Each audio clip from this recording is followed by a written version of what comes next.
Today's thought is the value of an idea lies in the using of it. Good morning, students. Welcome back. I hope all of you are safe and fit at home, studying well, and completing your work on time. This video is for the students of class 8, subject English, and today in this video we are going to cover one chapter of our textbook, that is Honeydew. This is our chapter number 6, and the name of the chapter is This is Geordie's Phone. It is written by the famous writer Marjorie Kennan Rowling. This is my lecture number 2 of the same chapter. This chapter is taken from Honeydew. So students, today in this video we shall discuss the story of part 2 and part 3 along with difficult word meanings and pronunciation. After then we shall discuss the homework solution of the homework which was assigned you in lecture number 1 of chapter 6, that is This is Geordie's Phone. Before start reading the chapter or before start reading the story of part 2 and part 3, first of all let us discuss the objectives of the chapter. Number 1 is to develop the sympathetic attitude towards animals. Number 2 is to develop sharing spirit. Number 3 is to develop their comprehension skills. Number 4 is to develop their vocabulary. Number 5 is to develop reading skills. So these are the main objectives of the chapter. So now let's see what are the main key points of the chapter. Geordie's father was bitten by a rattlesnake. Doe, the mother of Fawn, was killed to save his father's life. He pursued his father and mother to bring the Fawn at home. He did not want to leave the Fawn to starve. Starve means to die from hunger. He did not like to share his emotion with anybody else or with anyone else. If the Fawn is found, he would be very happy. If not found, he would be very unhappy. So, whatever the care, if would be vain, like to share it by himself. So, these are the main key points of the chapter. Students, as we have already discussed the story of part 1 in our previous lecture, so today in this video we shall discuss the story of part 2 and part 3. And let's see what will happen next with Geordie and the Fawn. So long then, so long, meal wheel I am obliged. Obliged means be grateful. Means meal wheel remarks that the pine is so long, to which Geordie agrees and expresses his gratefulness. He waited for the sound of the hooves to end, then cut to the right. The shrub was still. Only his own crackling of twigs sounded across the silence. He wondered for an instant if he had mistaken his direction. Means Geordie waited for the sound of hooves. Hooves means the horny part of the foot of a horse. To end and let the horse go a bit far and then take a right. The shrub that was in the front of him stood still. Only the sound of a few twigs, twigs means stem of a tree, could be heard in the silence. Geordie doubted for a second if he had mistaken his direction. Then a buzzard rose in front of him and flapped into the air. Buzzard means vulture. A large bird, like a vulture, appeared in front of him and fluttered into the air. He came into the clearing under the oaks. Means He means referred to Geordie came to the abandoned clearing from under the ox. Buzzards sat in a circle around the carcass. Carcass means dead body of the doe.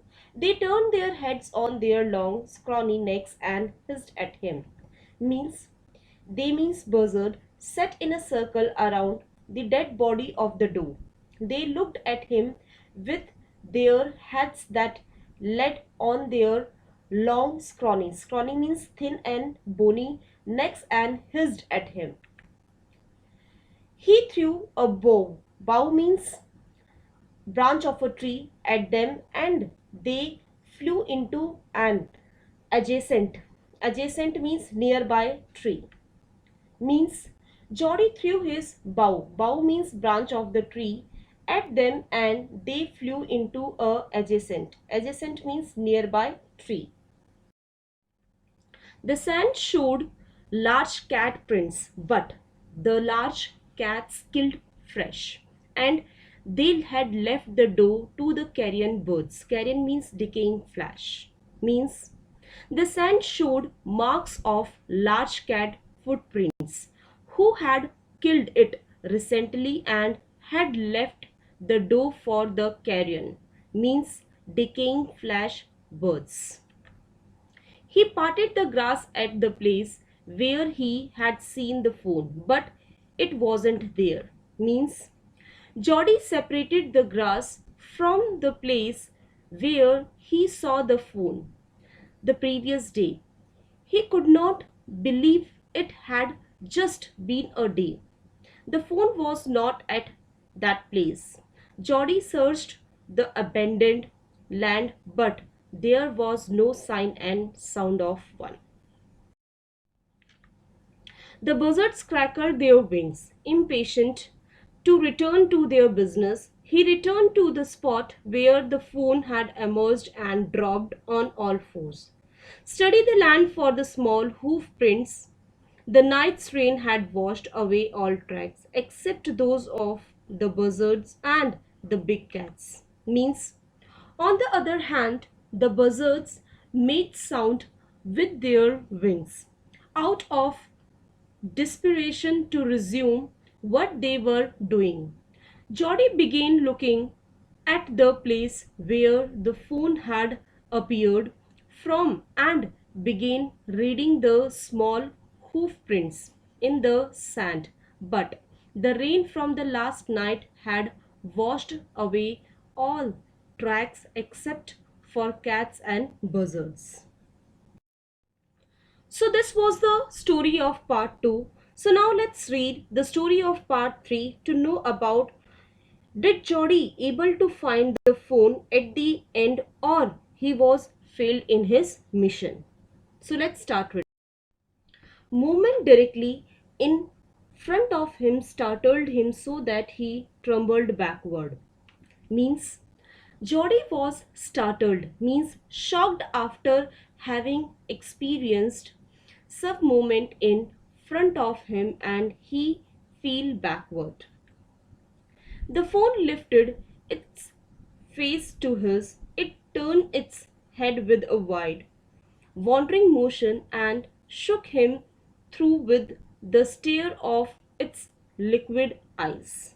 Means it was the fawn. The fawn lifted his face with a wide and wandering motion to see Geordie and stared at him with his liquid eyes that it left Geordie shook.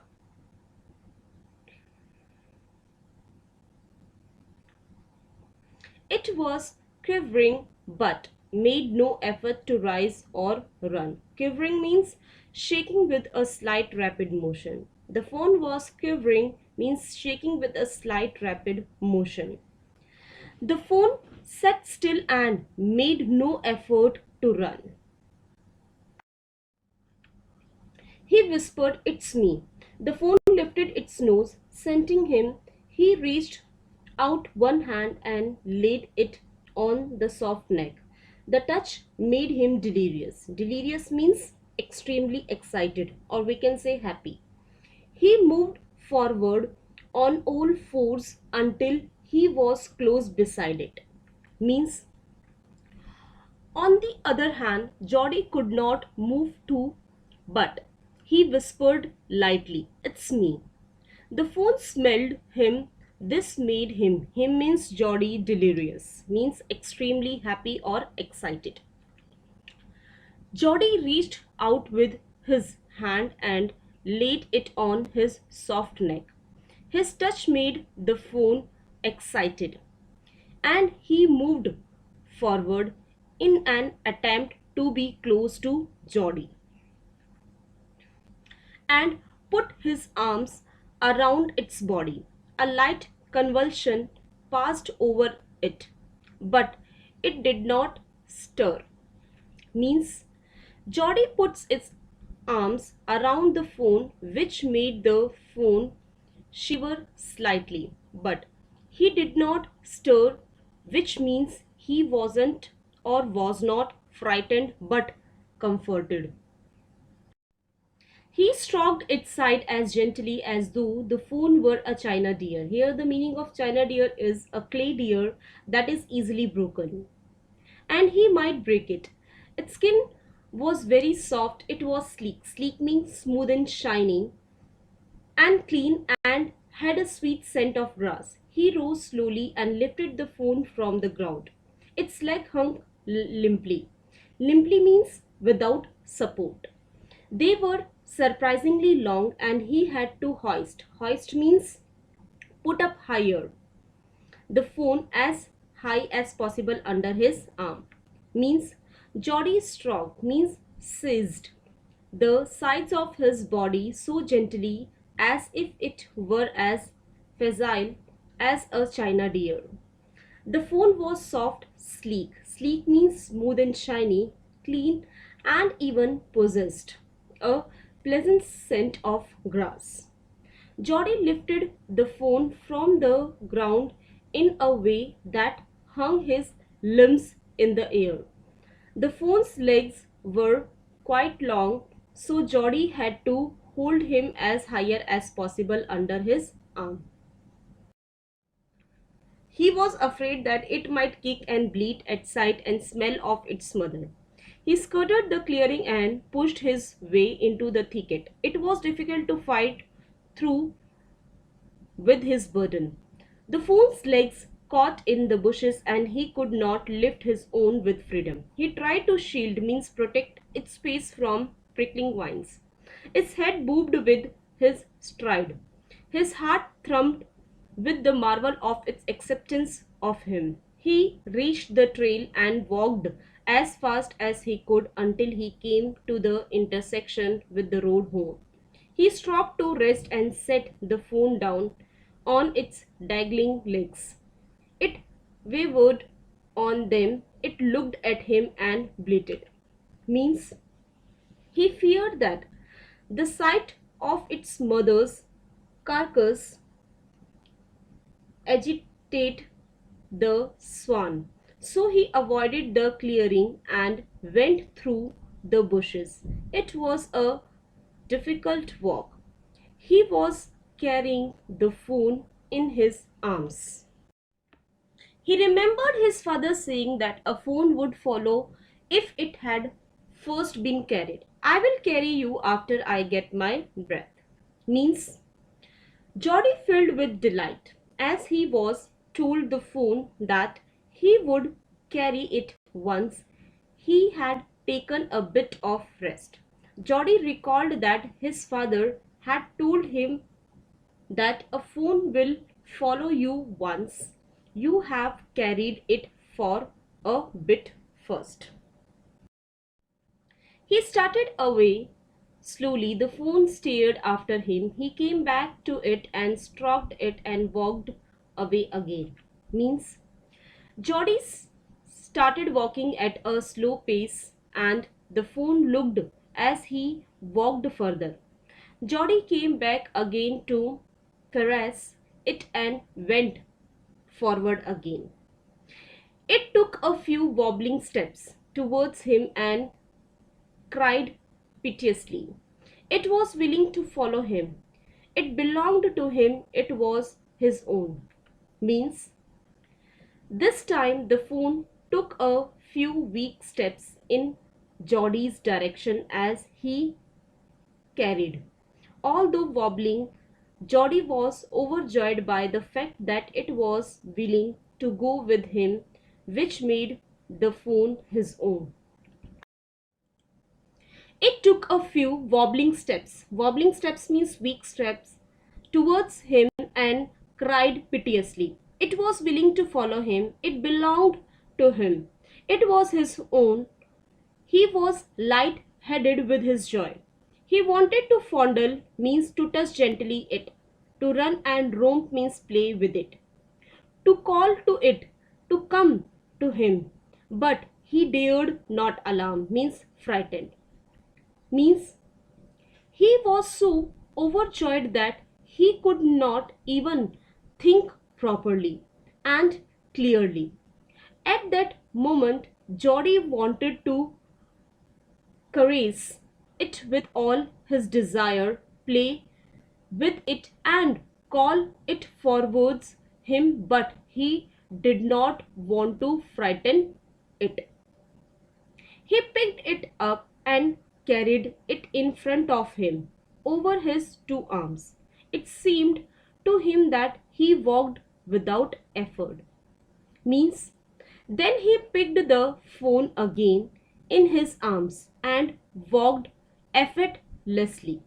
Effortlessly means, or at least that it what he thought, without any efforts.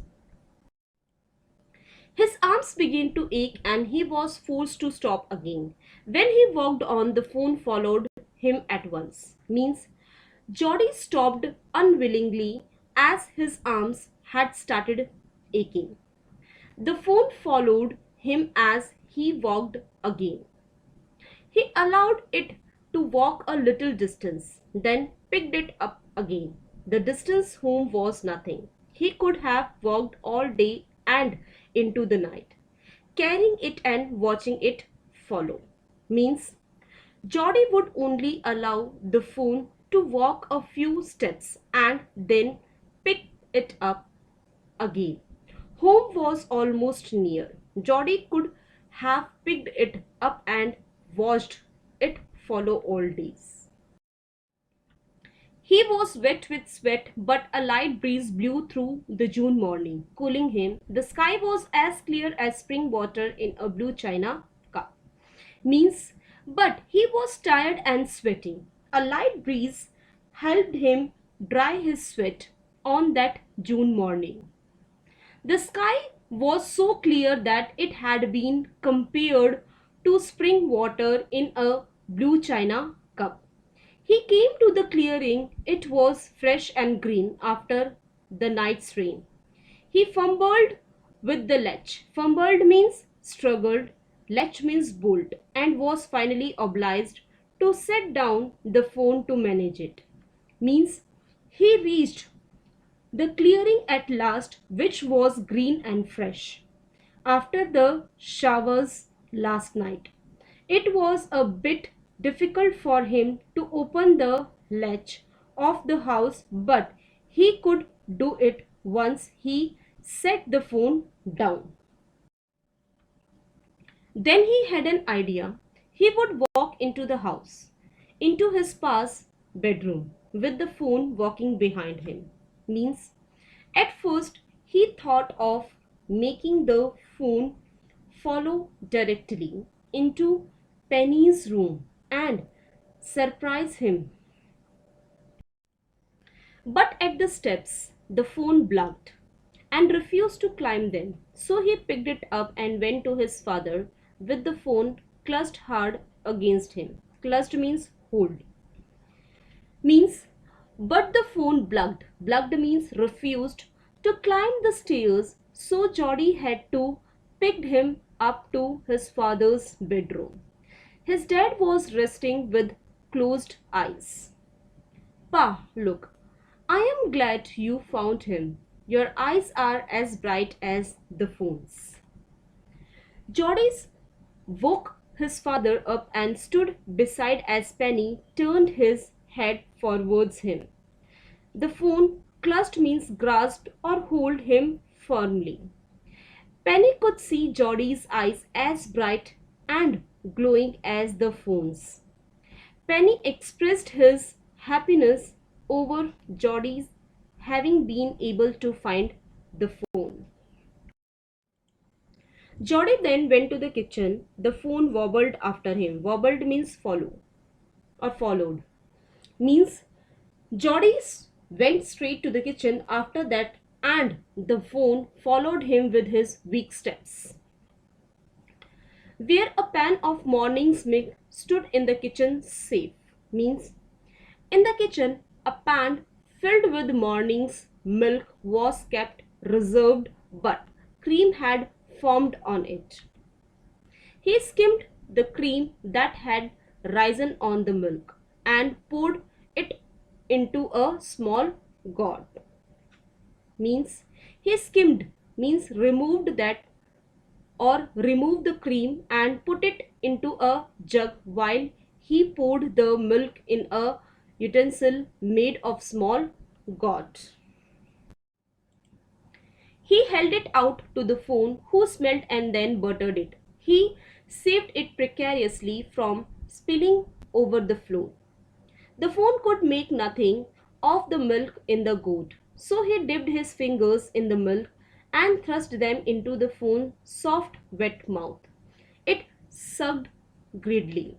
Means the phone sniffed the milk as Geordie saved the milk from being spilled. The phone could not drink the milk out of the gourd, so Geordie dipped his fingers in the milk and put them in its soft wet mouth, intensely which the phone sucked greedily. When he withdrew them, it bleated frantically and buttered him. He dipped his fingers again, and as the phone sucked, he lowered them slowly into the milk. The phone blew and sucked and snorted. Means he was hungry. When or which is why when Geordie took his fingers out of its mouth, it cried and hit him with his head. The next time Geordie put his fingers in the fawn's mouth, he gently lowered it so as to bring it near the utensil. The fawn became impatient, blew the milk as he sucked it and snorted, means made sounds. It stamped its small hoofs impatiently as long as he held his fingers below the level of the milk. The fawn was content. It closed its eyes dreamily. It was ecstasy to feel its tongue against his hand. Ecstasy means to show happiness or satisfaction. Means the fawn was calm till Geordie kept his fingers inside the milk and he drank with eyes closed in satisfaction. Its small tail flicked back and forth. The last of the milk vanished in a swirl of foam and gurgling. Swirl means twisting or move in a twisting. Means Geordie felt overwhelmed on feeling its tongue against his hand as his small tail moved back and forth. The milk disappeared quickly, forming foam, which was marked by a bubbling sound. So, this was the story of the chapter. Students, you have to complete your homework on the basis of the chapter explained by me. And your homework is read chapter 6, that is, this is Geordie's phone, and write word meanings mentioned in the video. Based on the understanding of the chapter, write the answers of the questions mentioned in the book Honeydew as. Page number 94, comprehension check, question number 1 to 4. Page number 94, working with the text, question number 1 to 4. These question answers and word meanings you have to do in your Fair English notebook. page number 94 and 95, working with the language, question number 1, 2, 3. This working with the language you have to do in your textbook only. Students, you have to write the meanings of the following words in your English Fair notebook. Number 1 is scrawny. Number 2 is startled. Number 3 is sleek. Number 4 is romp. Number 5 is bogged. Still many students are not having their book with them. So here in this video, I have mentioned your homework in detail. Comprehension check, which is on page number 94. Question number 1 is, how did Jody bring the phone back home? Question number 2 is, Jody was filled with emotion after he found the phone. Can you find at least 3 words or phrases which show how he felt? Question number 3 is, how did the deer drink milk from the goat?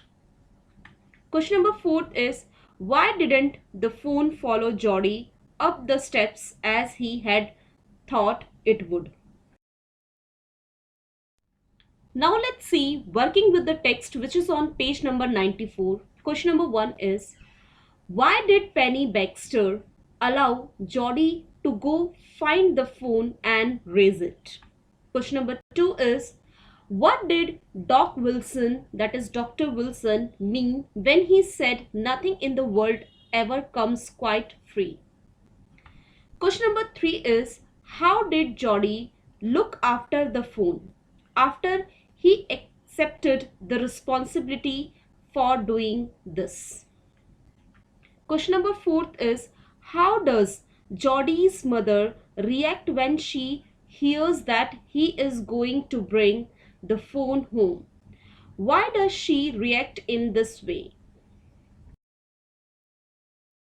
Students, now in this video, we shall discuss the homework solution of the homework which was assigned you in lecture number 1 of chapter 6, that is, This is Jody's Phone.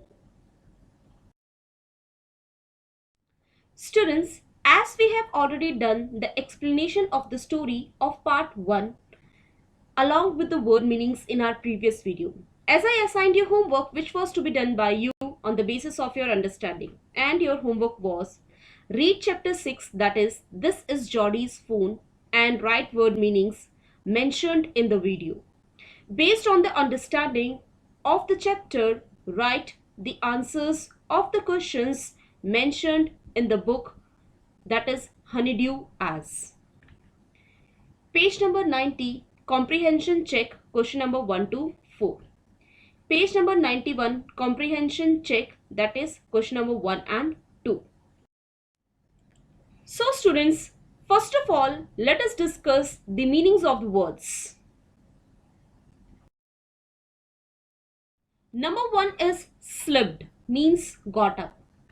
Number 2 is dilated, means enlarged. Number 3 is acorns, means small brown nuts. Number 4 is mounted, means climbed. Number 5 is abandoned, means left. So these are word meanings. So dear students, now let us discuss the questions and answers in detail. Comprehension check, which is on page number 90. Question number 1 is, what had happened to Jody's father? The answer of the question is, Jody's father had been bitten by a rattlesnake. Question number 2 is, how did the doe save Penny's life? The answer of the question is, Jody's father killed the doe or she-deer. He used her heart and liver to draw out the poison from his body. In this way, the doe saved Penny's life. Question number 3 is, why does Jody want to bring the phone home?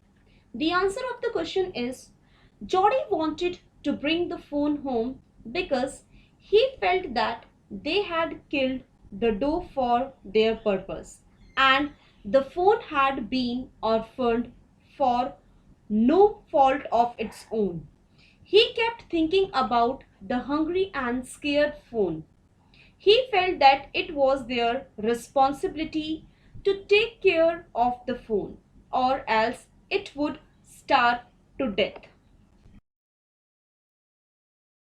Question number 4 is, how does Jody know that the phone is a male? The answer of the question is, Jody knew that the phone was a male because the spots on its body were all in a line. His father had told him that on a body of a female deer, the spots are in different direction. This knowledge helped Jody to recognize that the phone was a male. So now let's discuss the questions and answers of comprehension check, which is on page number 91. Question number 1 is, Jody did not want Mealwheel with him for two reasons. What were they? The answer of the question is, Jody did not want Mealwheel with him for two reasons. The reasons were, number 1 is, if the phone was dead or could not found, he did not want him to show his disappointment. Number 2 is, if he found the phone, then the meeting would be so lovely and secret that he did not want to show or share his happiness. Question number 2 is, why was Mealwheel afraid to leave Jody alone? The answer of the question is, Mealwheel was afraid that Jody might be lost in the jungle or got bitten by the snake like his father. So dear students, this is the end of the lecture. Students, if you like our videos, then hit on the like button and don't forget to subscribe our channel. Thank you and have a nice day.